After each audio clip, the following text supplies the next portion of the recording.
Nonprofits have had to shift the way they're raising funds during the global pandemic, and it's been challenging for many. We're joined today by Princess Hyatt, Executive Director at Horizons at the Ethel Walker School. Princess is going to share with us how she and her team are helping young girls meet their academic goals through innovative conversations with philanthropists. Welcome to Coffee Time with Masterminds, 30-minute conversation with leaders of mission-based organizations. If you're just joining us, pop in the chat and let us know where you're from.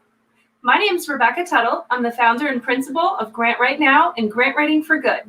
We help schools, nonprofits, organizations, and businesses find, write, and secure grant funding, and we teach you how to do it. I'm joined today by my two co-hosts, Cynthia Rojas and Peter Blakely. Welcome, Cynthia. How are you this morning? I am good. How are you? I'm great. Snowy. Hi, everyone. I am Cynthia Rojas, founder and principal of To Your Growth.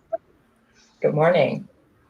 I am Peter Blakely, and I am the founder and principal of Blakely Consulting. Hi, Peter. Good morning. Good to see everybody. You too. Today's guest, Princess Hyatt, is Today's guest, Princess Hyatt, is a Hartford native. She received her Master's of Science in Nonprofit Management and Philanthropy. Her fundraising experience began at her alma mater in the Institutional Advancement and Alumni Relations Department at Pine Manor College, and continued in the Universalist Association in the Stewardship and Development Department in Boston, Massachusetts. She's actively involved in the Urban League of Greater Hartford Young Professionals and the African American Development Officers Network. Princess brings a wealth of knowledge and experience to the nonprofit sector, and we are thrilled to welcome her to Coffee Time with Masterminds this morning. Welcome, Princess. How are you this morning? Good morning. Yes, it's snowing. Let it snow, let it snow. Let it snow. How are you this morning, Princess? I am good. Happy Friday. Yes. Thanks for coming on. Thank you for having me. Princess, tell us a little bit about the Horizons program. So the Horizons program, our Horizons program at the Ethel Walker School happens to be the first all-girls Horizons program. We are an affiliate program. Horizons National is kind of our parent organization. So we have 60 other affiliates in the nation. And our offerings are year-round. Our mission is to serve girls, specifically in the greater Hartford area. And we want to improve their educational outcomes, their life trajectory, while reducing summer learning loss. So one of the exciting reasons that we brought you on the show is because you've had to shift your programming and in a really innovative way. Do you want to tell us what are some of the things that you've had to do? So I branded 2020 the pivot year, the year of the pivot. Everyone has had to shift in some way in like this emergency mode due to the pandemic. We had our fundraiser in March, and it was in person, and all of a sudden that had to be canceled. So then we had to have our first ever virtual fundraiser online. We immediately shifted from having our Saturday Academy program in the spring to having a homework assistant helpline. And that was for students who needed to catch up with their assignments at school or who needed that extra help. And we had so many students who benefited from that because they were falling behind. Things like loss of internet or not having an adequate device. That offering really came into play for our students who needed it the most. And then we had our first ever virtual summer program. And so you can imagine having an in-person experience with swimming, field trips, suddenly shift to this online mode. We turned that into our Horizons at Home summer, and we had packages, STEAM kits, devices for students who needed them, groceries, because we do provide lunch and breakfast to our students. And so some of those immediate needs were more addressed at this time, and we just had to make sure that's what we addressed right away. Wow, that's interesting. So the homework helpline or hotline replaced which programming? I didn't catch it. it's a Saturday Academy program where we bring our girls to the Ethel Walker School every Saturday in the spring. Got Um, it. and so we couldn't do that. I think the need was more of our students having that help with their assignments. We had one student who was behind about 60 assignments, and she was able to, these were half an hour sessions with our one-on-one tutors, right? So it's very different from the class space. And she was able to little by little catch up. Wow, that's amazing. That's amazing. We have heard so many stories about mission-based leaders collecting data very rapidly, processing it, and innovating new programming. And it's so funny you say that, because we have had to partner with our schools that we work with, our feeder schools, in more of a way than we did before. And so I was talking to principals, I was talking to leadership, and they were like, we don't know how many students have not logged on. And I said, well, I've been reaching out to all my students one-on-one because I want to hear how the families are. It's very different where we usually speak to them in the summer, and then now we have to kind of have some programming where we keep that touch point. When you first started reaching out to parents, what were you hearing? I'm sure a lot of overwhelm. It was devastating. Some of our parents were essential workers, and they had caught COVID at the time, so it was a very scary thing. You know, it's the beginning of the pandemic, and then they had to go back to work after they got better.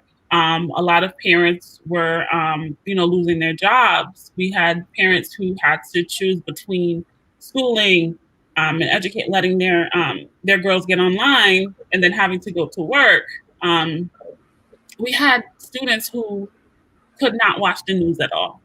Like, it was just so overwhelming. Our students, imagine our students, what they're going through. I think the mental health and wellness piece will be huge. It causes trauma. Yeah. But I think the most important response to that unsettle is building trust. And by reaching out to parents and really letting the families know that you're there for them educationally, but also just that human to human consoling. That's so important, especially because kids don't understand what's going on. Mm-hmm. And then when they see it, that lack of understanding, but also the shock of it all. And then to realize, wow, this is happening around us. It's devastating. I think one good thing, well, there were some good things, more than that, but the parents were so happy to get a phone call from me. They were like, oh, we were expecting to hear from you in the summer. And so I had some really good conversations, long conversations. And so that trust building piece is really huge. I think in my first year, it was important for me to get to know our families and our students. And this gave me the chance to do that. So there were some pros in this sudden shift of our offerings and our program. I love that there was some pros. So I'm sure a lot of people are asking, right, how did you pay for it? Right? You had money allocated for one program and you ran a different program. Tell us about that process. How did you make that happen?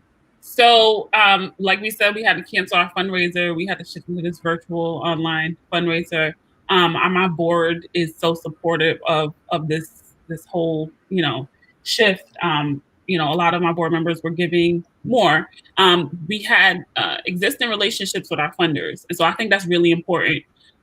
If you have a long-term relationship with a funder and you can explain to them that, man, this has changed. We really need this to be shifted in some way, our funding, reallocations, repurposing, they'll understand. A lot of our funders, like Lego, Mortensen Foundation, they've been long time supporting us and they want to continue to see our program and our girls flourish.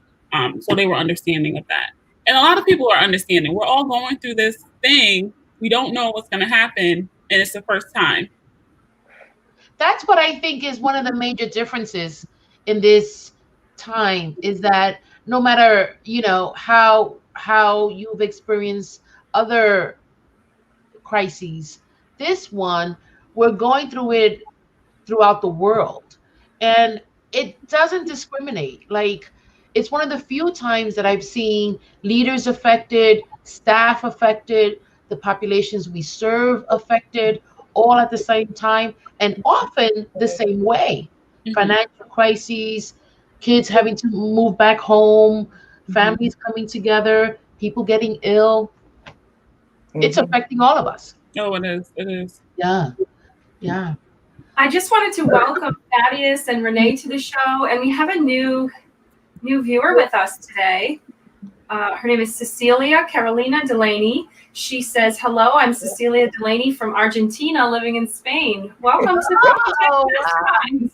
I was just saying I want to go to Spain. Yes. Well, we'll live vicariously through her today. Yes. What's the weather like? Viewers, we love knowing where you are watching from, and also if you have questions and comments, please continue to put them in the comments. We do have some comments here. We just have, it says LinkedIn user. This makes a great impact, reaching out, not waiting for funders to come to you, but coming to them. And then I really like this comment here. That's very true. Funders are supporting their funded programs across the border. Absolutely.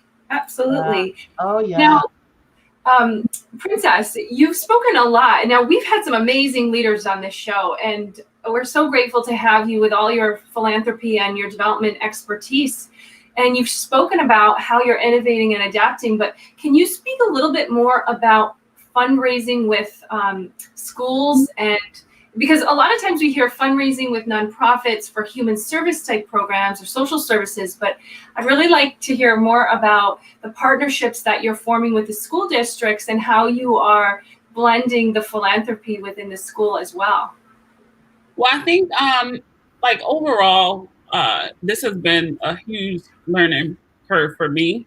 So I went from, fundraising and, talking about alumni relations and things like that to being in this educational, K through 12 world.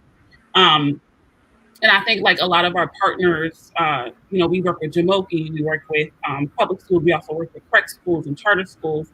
I think a lot of us have been leaning on each other when it comes to this education system, knowing that everything has changed. And so I'm really leveraging our partnership and resources in that way. And so I've been working a lot with nonprofits, more so when it comes to philanthropy, at least, than our schools.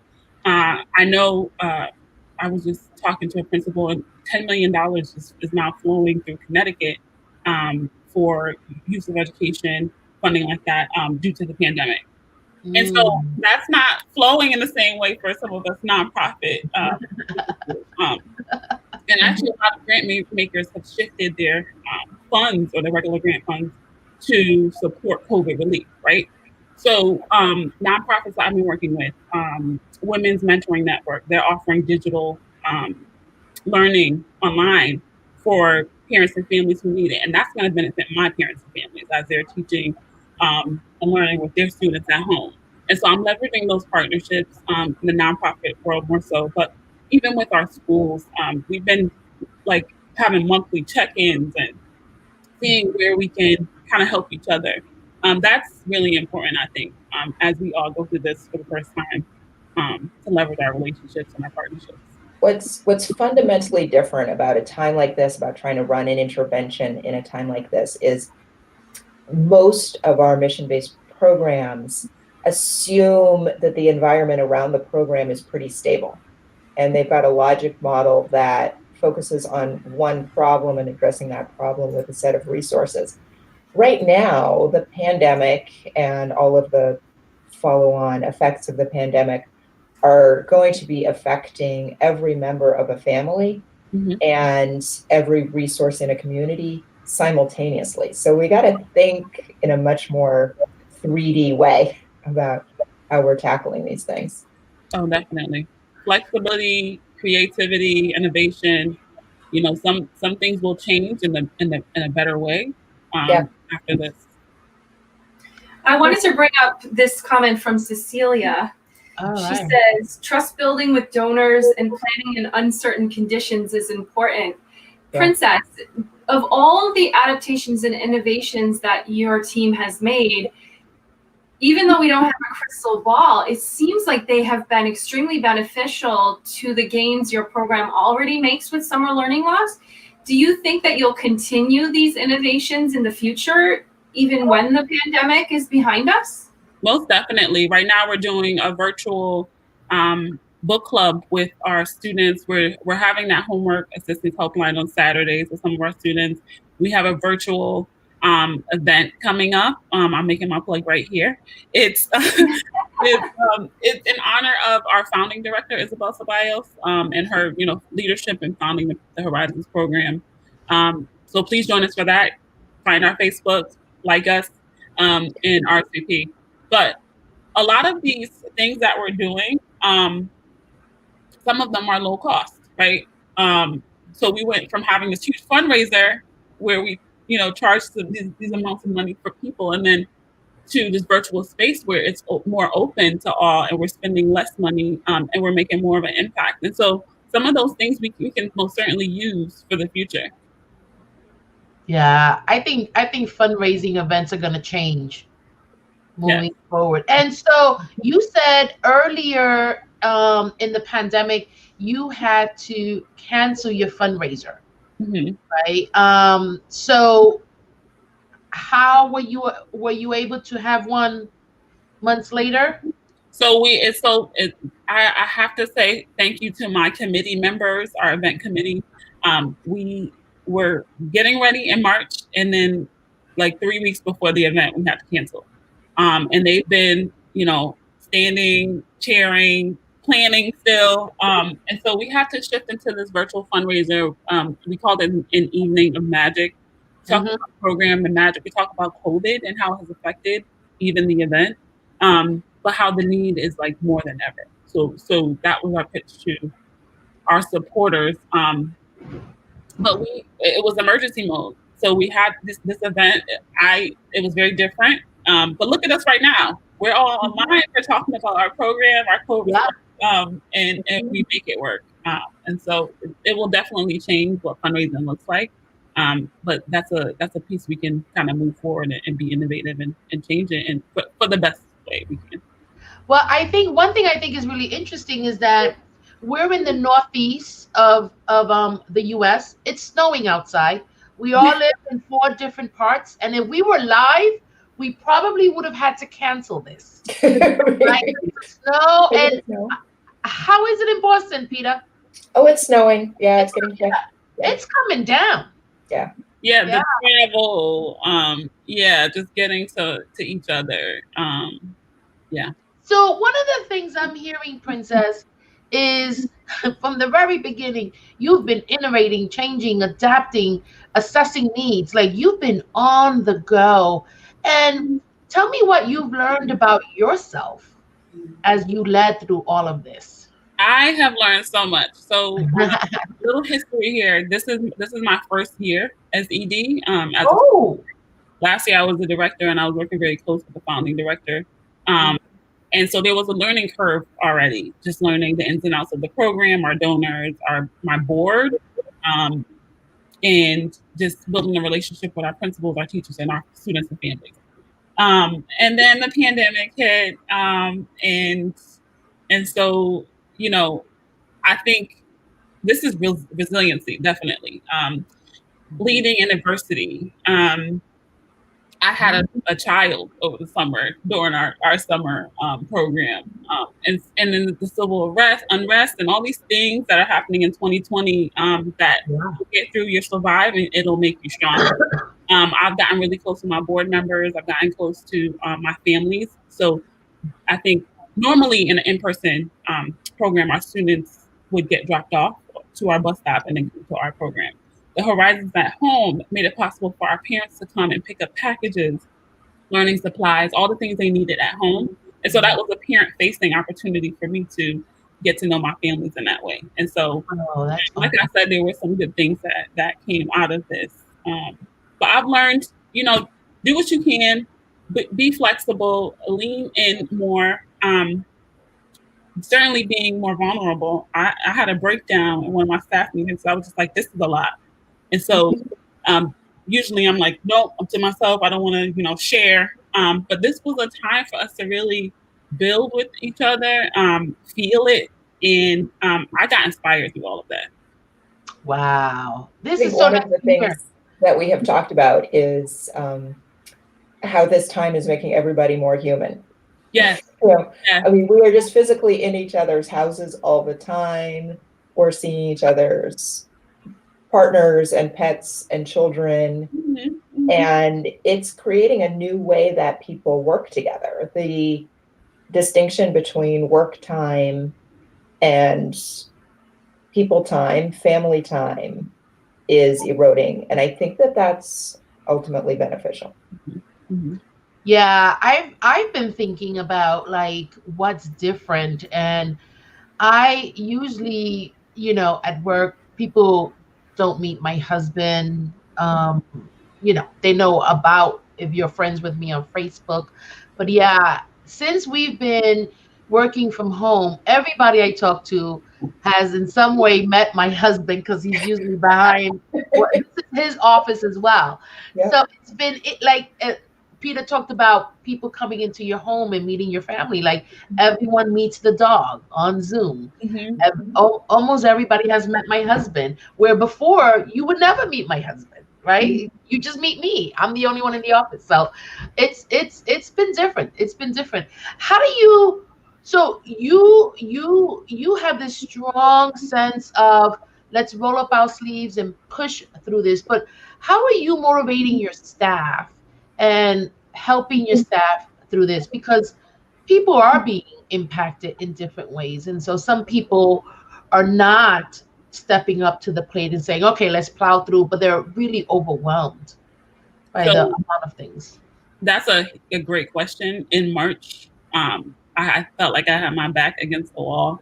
You had your board asking what are we going to do, when are we going to make the call. You're asking questions to people who are also asking the questions. It's a big circle of unknown, uncertainty. But I think when you're in this and you love what you do and you know what your students and families need, you kind of have to prioritize. I know our teachers, especially in the summer, so we have our girls are pre-K through 7th grade, which means we have to hire an assistant teacher and a lead teacher for each grade level. So we had about 20 staff members come on board, and my message to them was to be flexible. We were open. Let's make this fun and engaging. I think connection. You may think that connection online is guaranteed. No, I think our connection needs to be different from the emergency school year mode that just happened from March, April, May, June. We can have a little more fun. Also have engaging and fun opportunities. And I knew our students, having to go through that. We have to be flexible, even our teachers, so that was my message to them. And we were just, we understood what the dynamics were. So we had some touch points with our teachers who volunteered with me and who I was meeting for the first time. They helped put the packages together. So we had some time together. I think building trust is huge in this. I also work with Grace, who I'm going to give a shout out. She might be listening right now, but she's been awesome. She's our AmeriCorps Business Associate full time. And she jumped right in, Wow. And I think that's what we just plow it out. We do what we can. Her and I have great communication, and we inspire each other. My board members were also on board with everything we were doing. And I think, yes, it's hard, but not doing anything at all is not beneficial to anyone. Right. Yeah.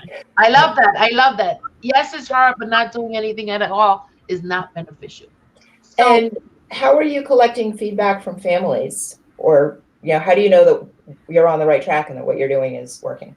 So we had like small activities. We towards the end we asked our girls, what does Horizons mean to you? I'd encourage everyone to watch that video. I watch it so much, it's on YouTube. But we asked the girls, what does it mean to you? Even in this whole pandemic. And they responded, a lot of them said, I still feel like this is a sisterhood. I feel safe, like it's a safe place. So imagine like this new virtual space still feeling safe. Our parents, we had a survey that we sent out to them. A lot of the parents were so excited with our programming to see that their children was learning more so in a fun way than they probably would have at school. So that was interesting. But we've heard good feedback so far. I think one of the things like attendance, we can't control. Some students can log in on one day, maybe another day they can't. Child care, things like that we can't control. Some things worked, some didn't. I think overall I'm satisfied with our virtual programming. And so we're continuing that, and we'll continue to get feedback because, things change.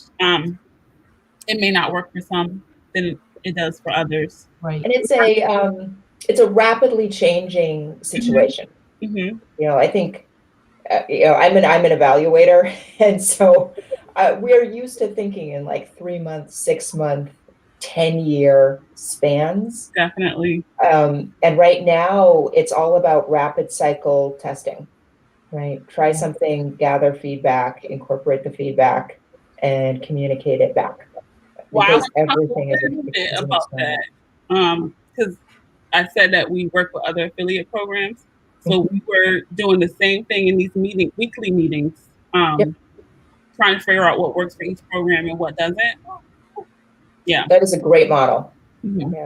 Yeah. Oh, we have another comment, and then I want to ask you a question, Princess.